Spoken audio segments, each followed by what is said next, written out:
Coucou tout le monde, j'espère que tu vas bien. Moi, ça va super. C'est un plaisir de te retrouver avec un nouvel épisode des Connards de l'Histoire. J'espère que tu as aimé le premier épisode qui portait sur Thomas Edison. Si tu ne l'as pas vu, va le voir tout de suite. Ou sinon... Au programme du jour, un escroc, Victor Lustig. L'escroquerie de Victor Lustig semble surréaliste et grotesque, pourtant par 2 fois, l'homme a convaincu des ferrailleurs parisiens de lui acheter la Tour Eiffel avant de se rapprocher d'Al Capone de l'autre côté de l'Atlantique. Oui, mais d'abord reprenons les choses dans l'ordre. Fin du 19e siècle. Victor Lustig naît dans une famille aisée de la région de Bohême, ancienne Autriche-Hongrie, et fait partie de la bourgeoisie locale. Il suit des brillantes études, mais le travail ne l'intéresse pas. Ah, excellent trimestre, Lustig. Qu'est-ce que vous voulez faire quand vous serez plus grand? Ce que je veux faire? Comme travail. Travail! Le jeune homme nourrit une aversion pour le travail, mais compense par une intelligence très fine et nourrit une grande imagination. Il préfère mettre sa matière grise à profit pour une activité moins fastidieuse et beaucoup plus lucrative, l'escroquerie. Bonjour Victor! Bonjour madame! Je suis ta conseillère d'orientation. Mais, où est-ce que j'ai mis mes lunettes? Alors là, aucune idée, madame! Âgé d'à peine 20 ans, il s'installe à Paris où il débute comme proxénète, rencontre les voyous de la capitale, puis embarque pour des croisières sur l'Atlantique à bord de bateaux à vapeur où il plume de riches vieilles dames en jouant aux cartes. Abigail, qu'avez-vous fait de la rente de 100 pounds que je vous avais laissée pour le trajet? Nothing, je l'ai joué aux cartes. Belote, rebelote, et 10 de der, tu me dois 100 sacs, la vieille. Oh, motherfucking piece of shit. Il s'installe quelques années à New York, capitale du crime organisé, et revient ensuite à Paris. La Tour Eiffel, construite pour l'Exposition universelle de Paris en 1889, a perdu de son éclat. Les visiteurs sont moins nombreux et les critiques toujours aussi vives. Beaucoup de Parisiens, y compris de grands noms comme Maupassant, méprisent cet édifice, aucunement en phase avec les autres monuments de Paris. Guy de Maupassant, vous qui êtes un si grand poète, que pouvez-vous nous dire au sujet de cette splendide dame de fer ? C'est de la merde.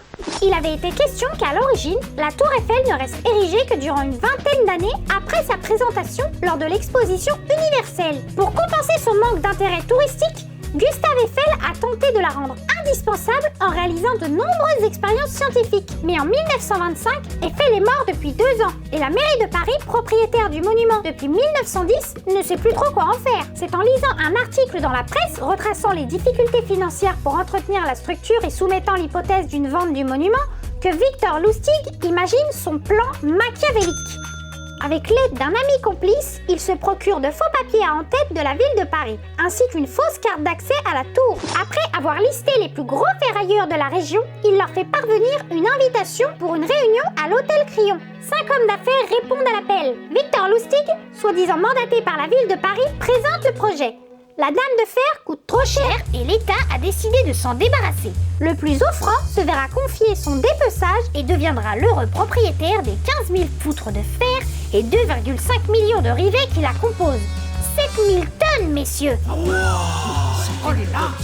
Seul le président de la République, Gaston Doumergue, et quelques personnalités haut placées sont au courant. Une transaction qui doit absolument rester confidentielle pour éviter toute opposition publique au projet, messieurs, vous comprenez bien?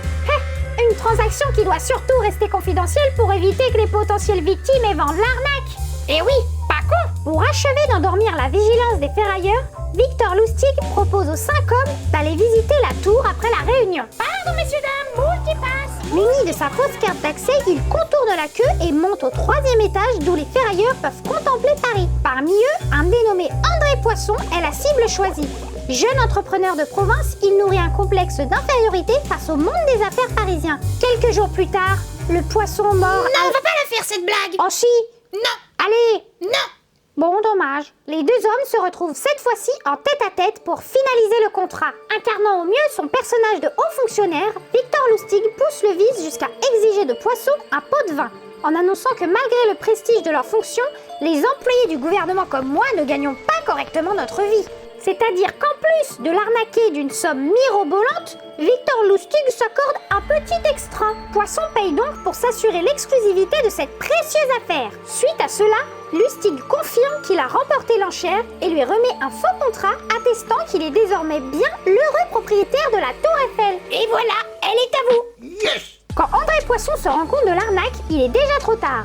Victor Lustig et son complice ont encaissé le chèque et ont filé pour l'Autriche. À quel prix a-t-il vendu la Tour Eiffel? Nous n'en savons rien. Poisson, honteux et humilié, ne rendra jamais l'affaire publique. Il est resté muet comme une carte. À Vienne, Lustig et son compère scrutent les journaux pour voir si la presse relate de leur petit larcin. Ah, super. Aucun titre ne mentionnant leurs exploits, ils retentent donc l'arnaque quelques temps plus tard et réussissent de nouveau à trouver un acheteur pour la Tour Eiffel. Mais cette fois-ci, leur victime fait un tel scandale que les deux malfrats sont obligés de prendre la fuite précipitamment vers les États-Unis. On retourne en Autriche? Oh non, faut aller plus loin maintenant. Allez, allez, allez. Après avoir plumé quelques autres pigeons en Floride qui regorgent de nouveaux riches de l'industrie américaine, il jette son dévolu sur Chicago, la nouvelle capitale du crime de l'entre-deux-guerres. C'est à cette occasion que Lustig se rapproche d'Al Capone qu'il réussit à rencontrer dans son hôtel, le Hawthorne Inn, dont il loue 2 étages à l'année. Mais il sait qu'il ne peut pas duper le seigneur du crime comme ses autres proies. Belote, rebelote, et 10 de DR. Tu me dois 105, la vieille. What? Les employés du gouvernement comme moi. Du gouvernement? Il doit donc trouver une astuce pour que Capone ne cherche pas à se venger. Lustig convainc Capone d'investir 50 000 $ dans une escroquerie sur laquelle il prétend travailler. La promesse était que le parrain du crime doublerait sa mise en l'espace de 2 mois. Al Capone consent à marcher dans la combine et lui prête l'argent, non sans l'avertir de ce qui lui arriverait s'il tentait de le duper.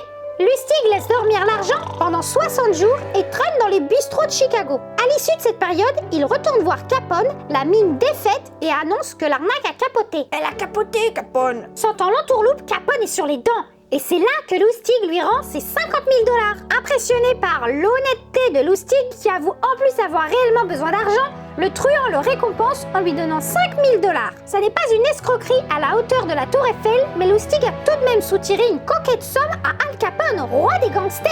Mais même les escrocs les plus doués se font passer un jour. Lustig se fait finalement attraper pour une histoire de faux billets. C'est sa petite amie de l'époque qui le dénonce anonymement après avoir compris que son grand amour l'a trompé avec une autre. Escroc jusqu'au bout. En 1935, il est condamné à 20 ans de réclusion dans la sinistre prison d'Alcatraz, dans la baie de San Francisco. Une situation certes peu enviable, mais qui aurait pu s'avérer bien pire si l'escroc n'avait pas été protégé des autres détenus par un certain Al Capone.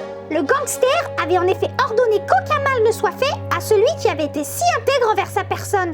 Mais rendez-vous compte de son intégrité, il m'a soutiré 5 000 $ alors qu'il aurait pu partir avec 50 000. Victor Lustig décède d'une pneumonie en 1947 au centre médical pour prisonniers fédéraux des États-Unis de Springfield, dans le Missouri. J'avais dit qu'on ne touche pas un cheveu à mon Lulu. Mais patron, il a été emporté par une pneumonie. Elle est où cette pneumonie? Que je lui pète sa gueule!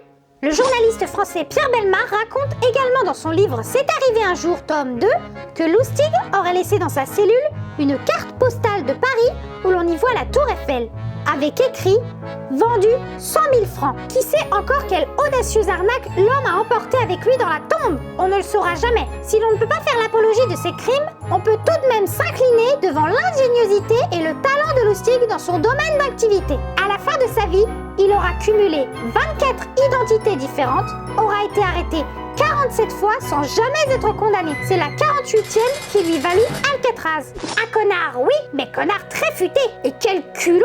D'ailleurs, Lustig en allemand signifie drôle. C'est fini pour cette vidéo. Évidemment, il est possible que j'ai pu commettre des erreurs ou omis certains éléments par souci de clarté et de concision. N'hésite pas à mettre un petit pouce bleu, à commenter et à partager cette vidéo. Pense également à activer la cloche des notifications si tu veux ne rien manquer des prochaines vidéos. Mais surtout, abonne-toi!